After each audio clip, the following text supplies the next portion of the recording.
All right, and we're here live at the 2010 NWA Legends Fanfest. I'm Jack, the internet icon, with my right-hand man. 1-inch biceps, the power goat. Oh, man. Oh, well. How about that? And my left-hand man this evening. Ooh la la, Stroller Maestro of Wrestling, the current NWA Mountain State Heavyweight Champ. Awesome. We had a great time as usual. This is our 5th time here. The first time was in Maryland. 4 times in Charlotte. So what did you think about it, Stro? Did you have a good time? I'm having a great time, and the fans here are tremendous, and it's always great to see your peers, people you grew up admiring in the business, as well as gals you work with through the years. It's always a great experience, and the memories are just, inspiring. Yeah. Totally inspiring. Now, you were telling us earlier you met Billy Robinson. You were doing a little grappling with him? Oh, absolutely. Billy Robinson's one of the best. You got guys like him and Danny Hodge, who were my heroes growing up, as a kid. So, and there's so many great memories. Harley Race, and the Funk brothers, Dory Funk Jr. and Terry Funk. I mean, the best of the best. Mm-hmm. Now, Danny Hodge, you say still has a grip? You think you could have a chance with him? Danny Hodge still can take everybody in this convention, hands down. I mean, undefeated throughout his career and every type of wrestling you can imagine.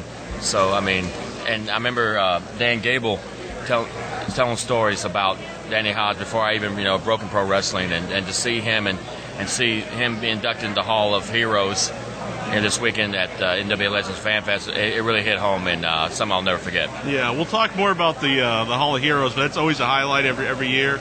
Was there anything stuck out about it this year for you? Of course, the Danny Hodge induction, as well as Billy Robinson, and the Terry Funk Billy Robinson dog story was priceless. You would have to just be there and experience the hilarity out of it. Oh yeah, we got to sit with Terry Funk, and everybody's saying that was the funnest table because the Funkster. Who were you sitting with? I was with Joe Blanchard and Tully Blanchard. Oh yeah. So how was that like?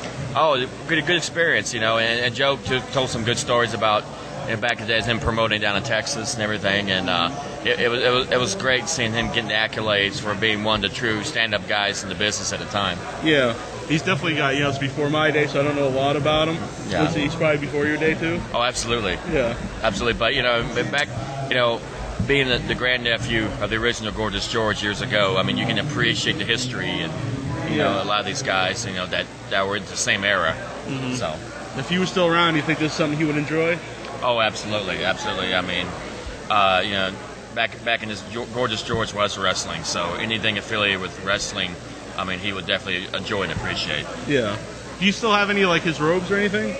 Not any of his memorabilia, but a lot of his stuff was in the museums now and all that. So, but a lot of great memories and the relatives to tell me a lot of great stories and so forth.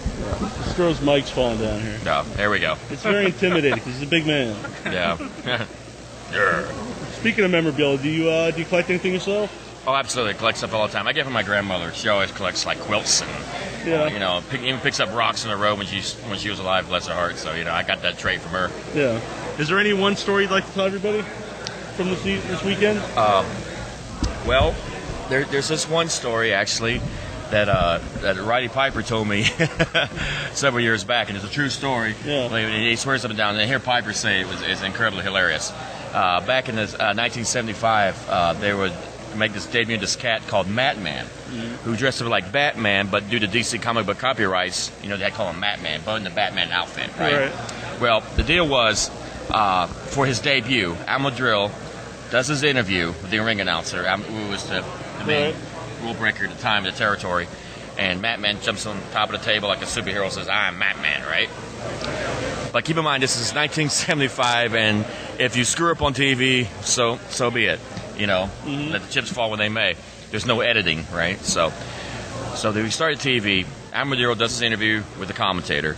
Matman jumps on top of the table, slips, falls, busts his rear end on the floor. Yeah. The whole joint is howling, laughing. Almadrillo looks at the ring announcer. The ring announcer takes his microphone, looks down, and Matman says, "Who are you?" And Matman's laying here like this, all sprawled out on the floor. It says, "I'm Matman. Tell all your friends." Then later on, it gets better. The debut match of Matman, right? They're going at it, boomity boom. Matman slams the guy, climbs to the top rope. extends his hands like Jimmy Superfly Snuka, getting ready to do the big splash. But what he didn't realize was that when he extended his hands, there was loose wires protruding from the top of the building. And then when his hand touched those wires, sparks flew, blacks out the whole joint. Everybody's screaming, ah, right? A minute later, the lights come back on. Here's a smoking Batman on the top rope, falls face first down like a tree. Timber, boom. Missed the guy by a mile, still. Referee doesn't know what to do, so he takes the extra crispy Batman, puts him on top of the guy. 1, 2, 3. So that was the beginning and the end of Batman. Oh, man. All right. I guess he won't be at FanFest anytime soon. I wouldn't look for it. Now, last year we actually did a thumb wrestle. I don't know if we can get a rematch. Yeah, go ahead, man. All right. Here we go. Ding, ding, ding, ding, ding, ding. 2 out 3. Yeah. Poke it out. Oh, man. He's cheating even the thumb wrestle. In the words of Jesse Ventura, win if you can, lose if you must, but always cheat. Oh, man. All right, one last thing. Both myself and the Stro, we recommend the old school Gatorade. Greenwich rules. Right. We don't know what flavor it is, but green's the best. Amen to that. Right. Thanks, man. Yeah, thank you, Good talking to you. God bless you guys. Yeah. Thank you very much for Pro Wrestling. It's a great convention. If you guys get a chance to be a part of this thing, it's incredible.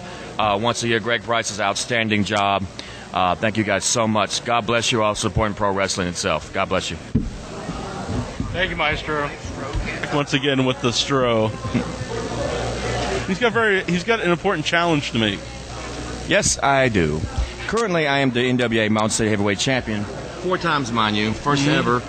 And this goes out to the NWA, Mr. Robert Trowbridge, and the entire NWA for that matter, for my challenge for the NWA World Heavyweight Championship. And it doesn't matter to me if it's the current heavyweight champion, as of this time, Adam Pearce, Scrap Iron, Right. Blue Demon, whoever it is. Stro's gunning for the gold. Stro wants the gold, and Stro's going to get the gold, and Stro will be the NWA World Heavyweight Champion, hands down. So, one way or another, Adam Pearce or anybody else, I've laid the challenges on YouTube, I've done it on the internet, and I got a very big mouth. So I'm going to know you guys until the day you die. Give me the shot at the gold, because Stro wants the gold, and Stro wants to be and will be the NWA World Heavyweight Champion. Bet on it. Excellent. Thanks again, man. God bless. Thank you, Maestro. All right. That was good stuff. Yeah, I got a good interview out of the Maestro. We've got exclusive challenge here. What's the that? FanFest. He's challenging for the title. He's challenging for the title Yeah. here at the FanFest? Well, whoever wins. Okay. Yeah. Speaking of the matches, what did you think of the matches? For people They were don't really good last for night. people who don't know, not only do you get to meet all the legends, you get their autographs, get their photos. Uh-huh. They have 2 sets of matches. Yep. 2 nights of matches. Yep. And last night, every week, every year, it's fun. But I think Definitely. this year was the best set of matches they ever had. Best card. Yeah, this card, everything was pretty solid. I think you haven't lived until you've seen the Man Scout versus Kamala. Oh, That definitely. was probably one of my favorite bouts. Really? Yes, the Man Scout came out with his what do they call that thing the Boy Scouts carry around? The guide? Yeah, it's a guide to keep you on the straight and narrow. I always Yeah. kind of figured you'd be a Boy Scout. Me? Yeah. Well, I don't know where you get that from. I always figured the Inchman would be a Boy Scout. But anyhow, you come on. Didn't you sew that on? Yes. I sewed it on very You didn't learn that in the gracefully. Boy Scouts? You can see the stitches. I can't sew because I'm a man. That's things men do. Well, there's They a don't Man sew. Scout, Exactly. so they prove that you can still be a man and a Boy Scout. Yes. But go on. All right. But anyhow, so he had his book and he sat it down, and Kamala come over to it, and they're like, "Eat the book." The crowd started chanting for him to eat the book, but he just picked it up and he kind of did a crazy face. And Right. that was very Yeah. entertaining. I was thinking about painting the stars and the moon on my belly for the show. Yeah. Yeah. But then they wouldn't be able to see the In Your Head logo. You know, the thought came into my mind To whenever I paint saw. mine? Or- No. Whenever that's got to be a depressing thing to do. Really? Whenever you're like We're supposed to be painting putting the stars. show over. Yeah. Well, I know, but I'm talking about Kamal himself. I mean, he's got to paint stars on his boobies Yeah. and then put like a big moon on his belly. Maybe Kim Chi does it. Yeah. So So I don't know. When you're looking in the mirror doing that, that's got to be like a. That would have been a photo op I would have liked to get though. It was Kamala along with Skander Akbar had the turban on. Yeah, it was pretty awesome. But look at these other matches that we had in the show. We had Caprice Coleman versus Davey Richards. You mean that, right? Don't you? Yeah. That would be awesome. It would. I wanted to get it, but we didn't have time. Excellent. Caprice Coleman, Davey Richards. Caprice Coleman, Davey Richards was the kickoff to the whole wrestling. It was the semifinals of the Future Legends Cup. Yeah, tournament. It was a hell of a match. Yep, that's been going on in NWA Charlotte. Greg Price's promotion. Yep. And this was actually, I know a lot of people know Davey Richards. They consider him the greatest wrestler, around now.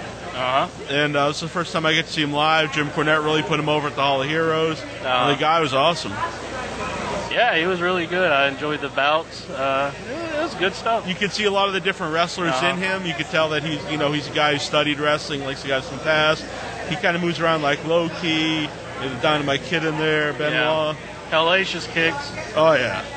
Would you take a kick from Davey Richards? Oh, yeah, and he's the kind of guy that's like a Tajiri, a Low Key. Yeah. Where he's not the tallest guy, but he looks like he could kill you. And that's what you need. I mean, you don't always have to be the biggest guys. As long as you look like you're tough. We got Phil Shatter over there. Phil Shatter, he's standing over there. Yeah. I don't know. I don't know if he's going to be joining us or not. But I'm trying to wave him over here. Yep. Trying to get the man over. He's Speck's son. No, I think Ask he's Phil to come over. I think he saw you. I think he's just giving you the old blow off. That's all right. I don't blame him. He's a little nervous. I mean, it's intimidating to look upon these two. Right. It's kind of like the modern day skyscrapers. Yes. They were here this year. Sid Vicious and Dan Spivey. And I think we're like the shorter version of that. Yeah. What would we be? The garages or?